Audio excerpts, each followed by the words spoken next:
first colonel ever to get drafted into the NFL has received a once-in-a-lifetime honor.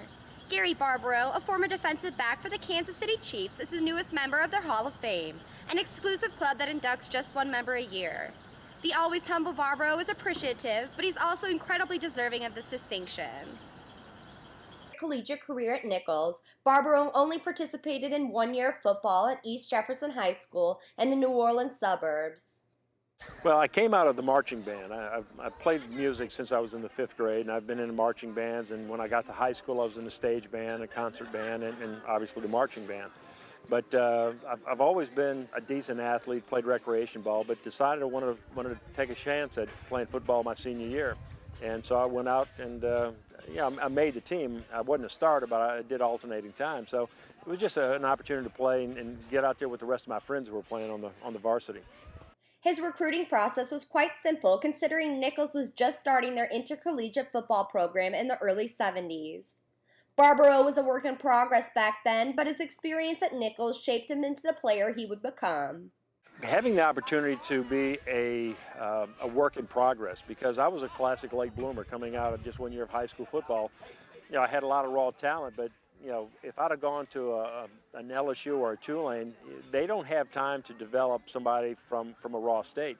So going to Nichols was a perfect fit for me because we kind of grew together. I bounced around from defensive back to quarterback to wide receiver, and ultimately ended up being a defensive back, a cornerback my last 2 years. So I actually grew with the program. So if I'm not at Nichols, my career probably doesn't happen. Kansas City selected Barbaro in the 3rd round of the 1976 draft.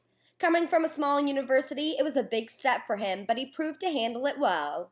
Yeah, I was just, blessed to have that opportunity and fortunate enough to take advantage of it. And as I mentioned, once I got up to Kansas City, I had a great defensive backfield coach that taught me how to play free safety in the NFL. So, but I didn't feel any pressure other than the fact that, either you perform or you're gone when you're in the NFL. So I was blessed to have that opportunity and take advantage of it.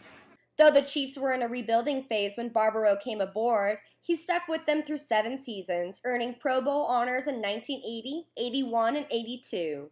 Over the course of his career, Barbaro intercepted 39 passes, one which he returned for a 102-yard touchdown, tying an NFL record that stood for 10 more years.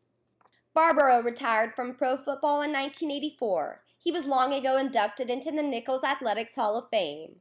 Prior to the Chiefs game against the Giants on the final weekend in September, he entered the pantheon of all-time Kansas City greats, an award he never expected. I didn't believe it. It's been 31 years since I last played in Kansas City. And I always knew I had the statistics. If you look at, my credentials based on what other people, I figured I belonged there. But when I left Kansas City after my 7 seasons there, it was not a pretty departure. There was a lot of rift between management and players, and I ended up opting to go out and go to the USFL, a new league that was just coming on. So there were some hard feelings there that I think had to be overcome. So when I got the phone call from Clark Hunt, who was the president and CEO, I was ecstatic. I really was.